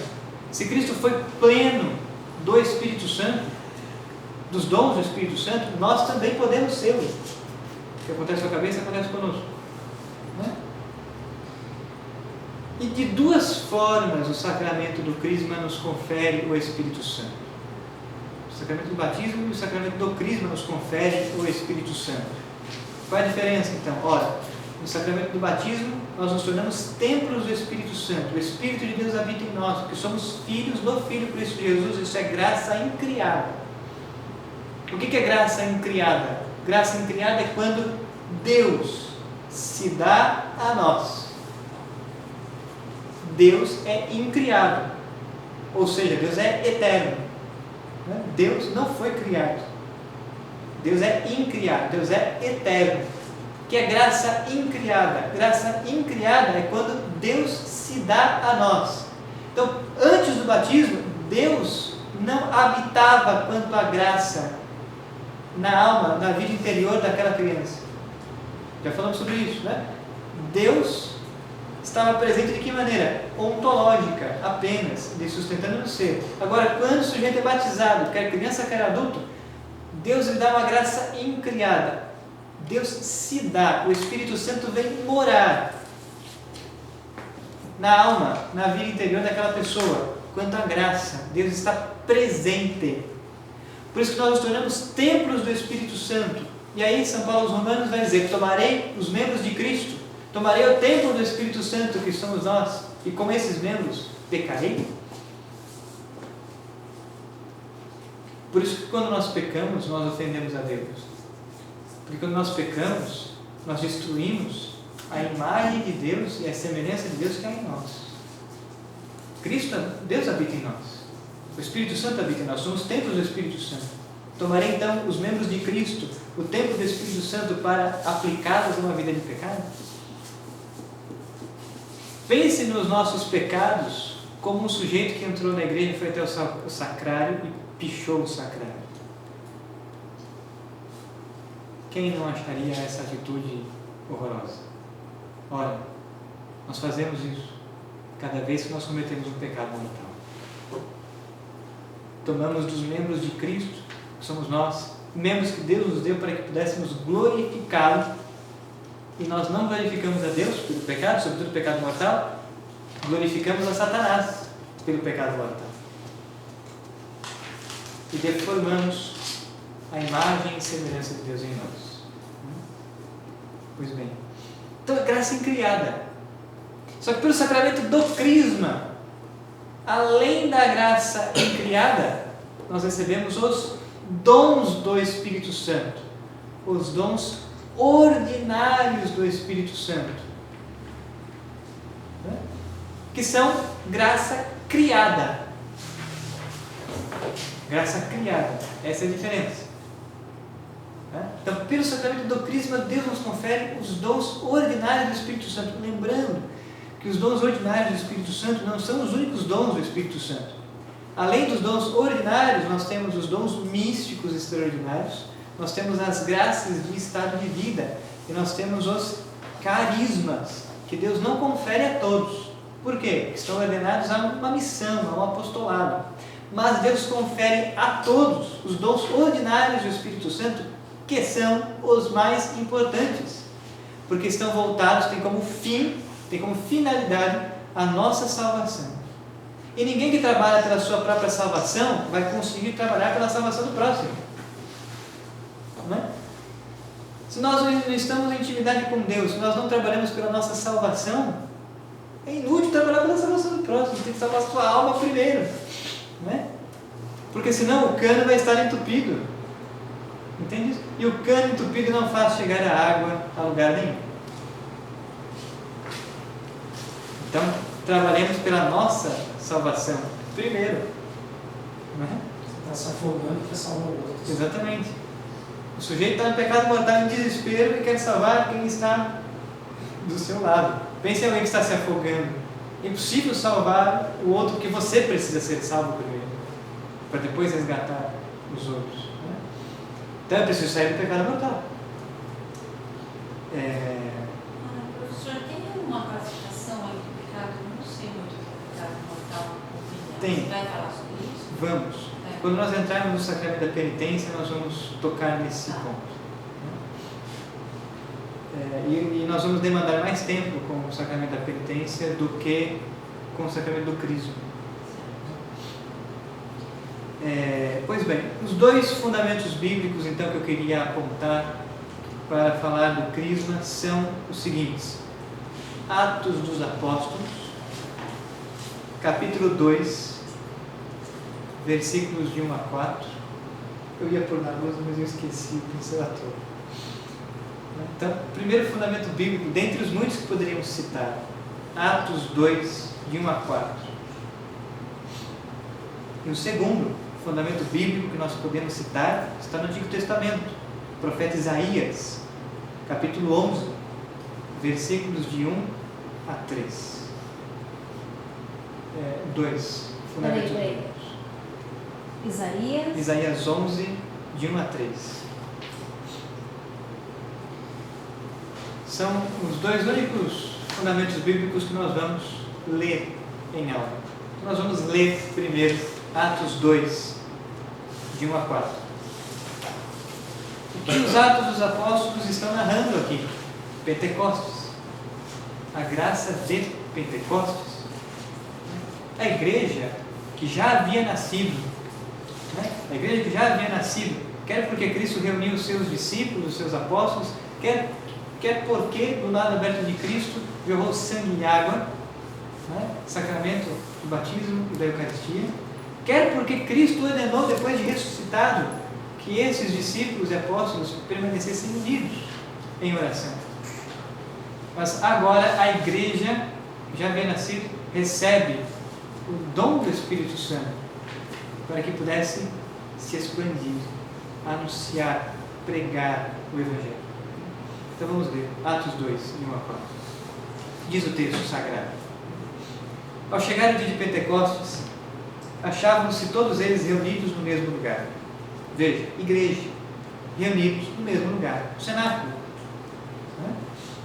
Produziu-se então, subitamente, de repente, produziu-se lá do céu um rumor semelhante a uma forte rajada de vento, que encheu toda a casa onde eles se encontravam instalados.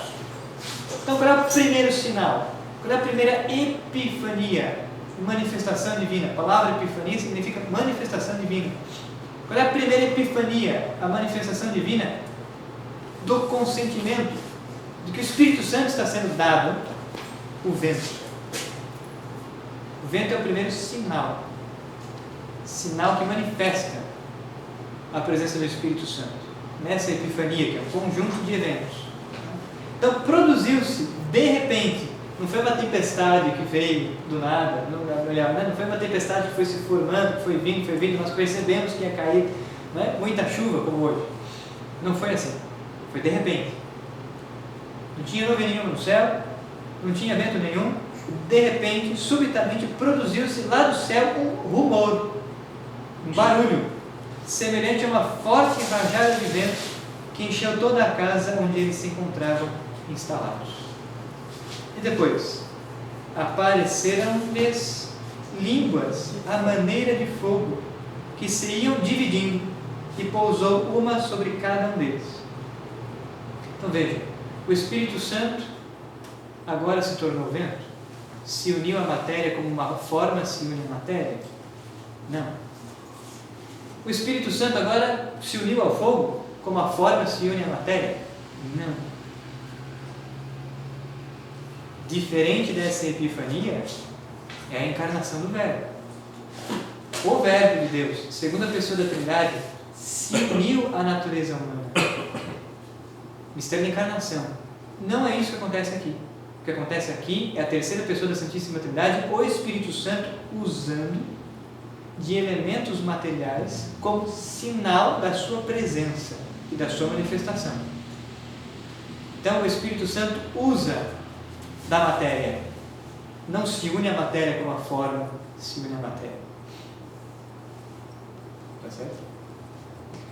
Então apareceram-lhes línguas à maneira de fogo. Aliás, não era fogo. Veja a expressão. Não é? Apareceram-lhes línguas à maneira de fogo. Então aquilo parecia fogo, mas não era fogo substancial, como quando você acende um isqueiro ou risca um fósforo. Não era isso. Não era fogo, o fogo que a gente conhece. Era algo parecido com o fogo, línguas de fogo, né? Que pousou sobre cada um deles. Versículo 4. Então ficaram todos cheios do Espírito Santo. Ficaram cheios do Espírito Santo. O que isso significa? Significa que Deus lhes deu os dons do Espírito Santo. Os dons ordinários do Espírito Santo e os carismas do Espírito Santo foram dados à igreja aqui, nessa ocasião. Por isso que João Batista diz de Cristo lá no início do Evangelho: virá aquele que vos batizará com fogo. Eu vos batizo com água. Virá aquele que vos batizará com fogo. O fogo do Espírito Santo. João Batista estava profetizando Pentecostes. João Batista é o último dos profetas. Virá aquele que vos batizará no fogo. E Cristo mesmo disse: se eu não subir até o Pai, não virá até vós o Paráclito. Então o Espírito Santo é enviado por Cristo à sua igreja.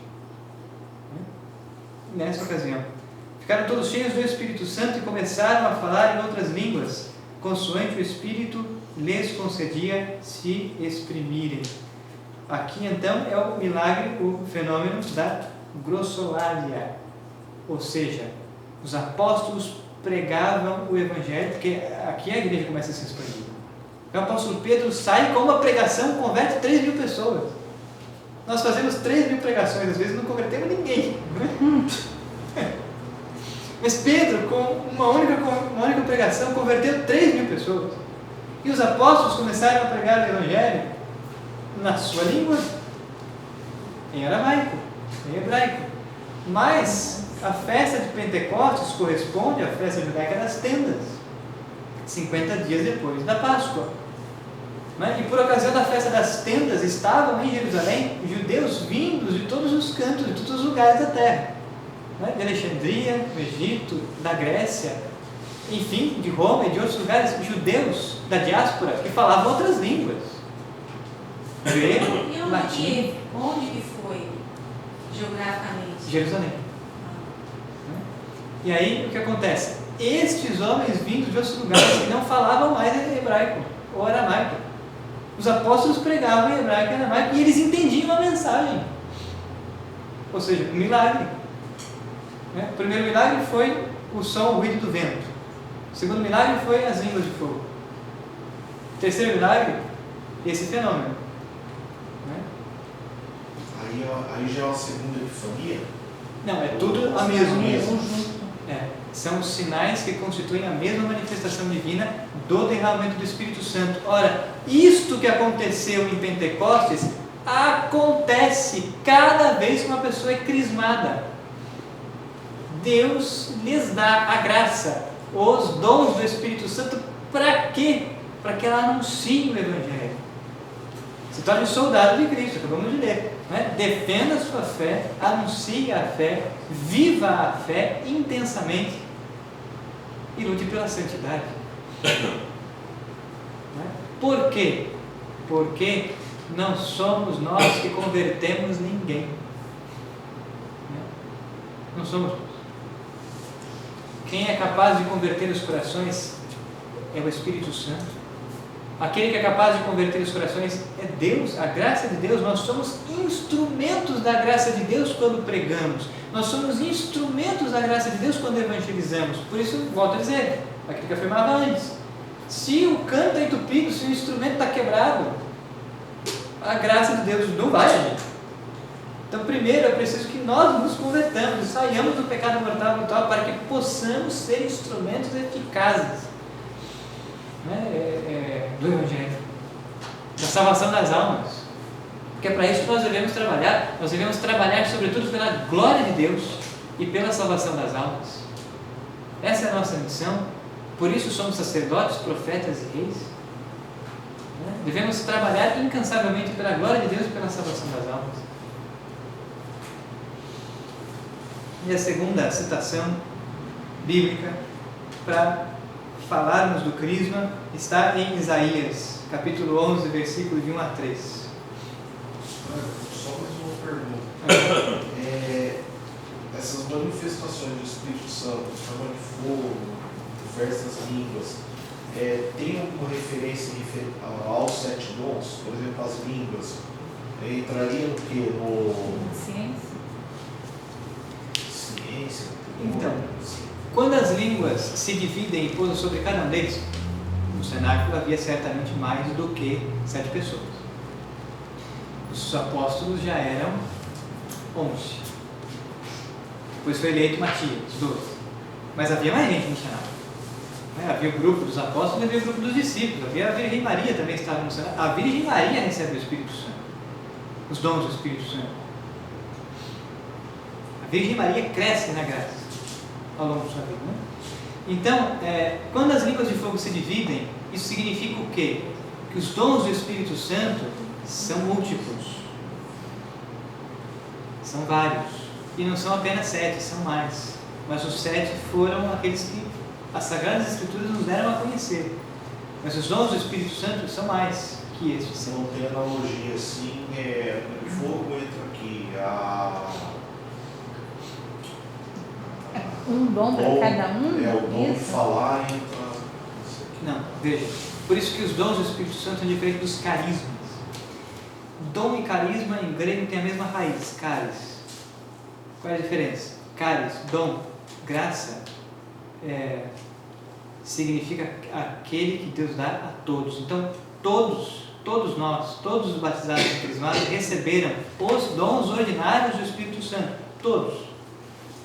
Agora, carisma Em grego, o sufixo mas significa dom, graça, que Deus não concede a todos, Deus concede a alguns. São os carismas. E aí, os carismas do Espírito Santo, Deus não dá a todos a uma mesma pessoa. Deus distribui os seus carismas de acordo com como Ele quer. Então, a um Deus dá um carisma de profecia, a outros Deus dá um carisma de ciência. Isso é outra coisa. Os carismas são para serem postos a serviço. Deus não dá a todos, nem todos os carismas a uma única pessoa. Deus distribui como Ele quer, porque Deus quer que nós estejamos uns a serviço dos outros. E assim nos completemos como igreja, como comunidade. As nossas paróquias, os nossos mosteiros deveriam ser, se não são, comunidades de irmãos que se amam, que se ajudam, que se apoiam, que se conversam, que têm laços de amizade, que convivem juntos, que riem juntos e que choram juntos, que somos igreja, que estamos aqui porque der que vier, né? Tá certo? Então, na exegese do texto bíblico de Atos 2, nós podemos dizer que quando o Espírito Santo se reparte em línguas como que de fogo, isso significa que os dons do Espírito Santo são múltiplos, tá? Mas que não são só 7. Os 7 nós temos a certeza que Deus nos dá. E dá todos os 7, né? Todos os 7, exatamente. Tá? São os dons mais fundamentais. E onde estão esses 7 dons do Espírito Santo? Estão aqui, em Isaías, capítulo 11, versículo de 1 a 3, o profeta diz o seguinte: um ramo sairá do tronco de Jessé. Que ramo é esse? Cristo. Por isso, em muitas igrejas antigas, nós temos nas paredes, nos pilares, e aí são traços arquitetônicos, né? Nós temos um vaso, e do vaso saem ramos, e entre um ramo e outro nós temos ali as figuras dos patriarcas do Antigo Testamento, da descendência de Davi. Porque um ramo sairá do tronco de Jessé. Cristo é descendente de Davi, Jessé é pai de Davi. Tá certo?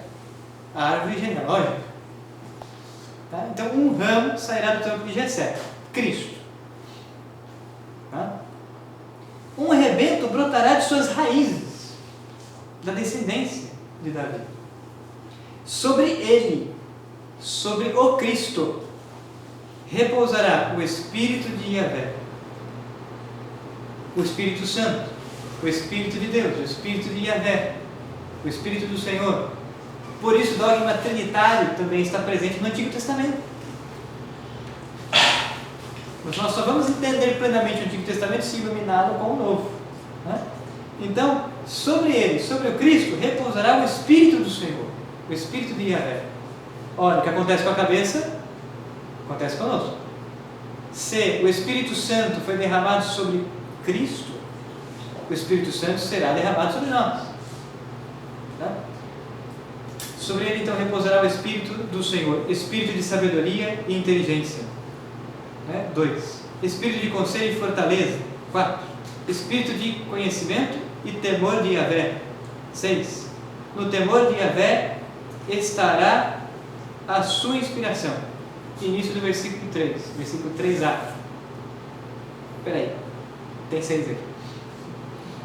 O que aconteceu então com o 7? Né? Veja, está descrevendo os dons ordinários do Espírito Santo, os dons que nós recebemos pelo sacramento do crisma, graça criada. Tá? E aqui eu estou com a Bíblia de Jerusalém. A Bíblia de Jerusalém tem uma nota de rodapé. Não tem a melhor tradução, mas tem algumas boas notas de rodapé, que diz o seguinte, a nota D.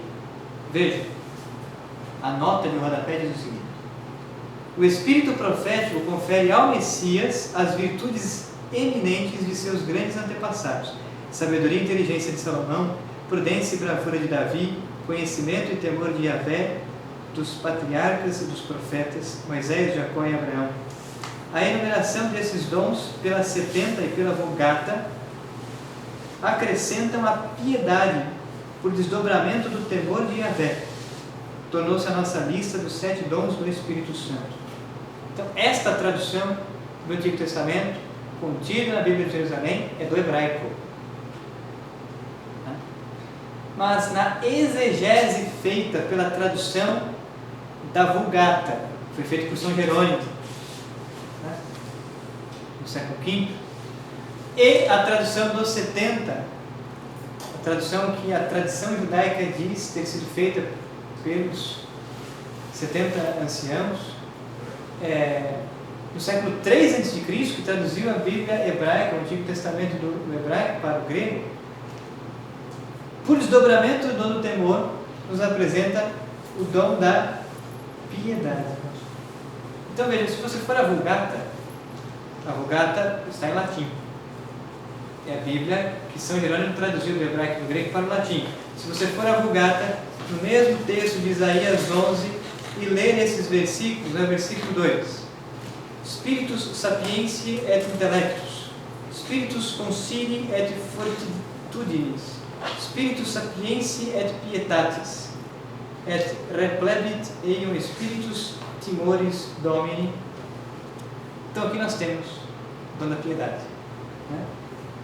Está na exegese de duas das fontes das Sagradas Escrituras, que é a Vulgata, latim, e a tradução de 70 em grego. Então, por estas exegeses, nós podemos dizer, com certeza, isso nos foi revelado por Deus, pelo sacramento do Crisma, como em Pentecostes, Deus nos dá os 7 dons ordinários do Espírito Santo.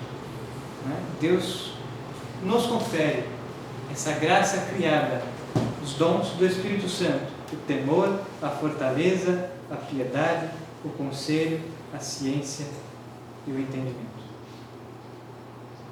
Pois bem, nós então vamos, na aula de hoje, ficando por aqui. Dentro do sacramento do Crisma, nós falamos já do primeiro e segundo momento, nós falamos sobre a natureza do Crisma e falamos sobre os fundamentos bíblicos. Lembrando sempre que o que acontece com a cabeça acontece com o corpo. Se repousou sobre o rebento de Jessé, o Cristo, o Espírito Santo, os dons do Espírito Santo. Deus também nos dá o Espírito Santo, como deu a igreja nascente em Pentecostes. Em cada celebração do Crisma acontece um Pentecostes. Dois fundamentos bíblicos muito importantes para falarmos desse sacramento. Na próxima aula, então, terça-feira que vem, nós vamos falar sobre os efeitos do sacramento do Crisma, e aí nós vamos falar sobre o que o sacramento do Crisma aperfeiçoa e vamos descrever cada um dos dons do Espírito Santo, coisa que não se faz mais nas nossas catequeses. Eu tive catequese de Crisma, nunca foi falado dos dons do Espírito Santo.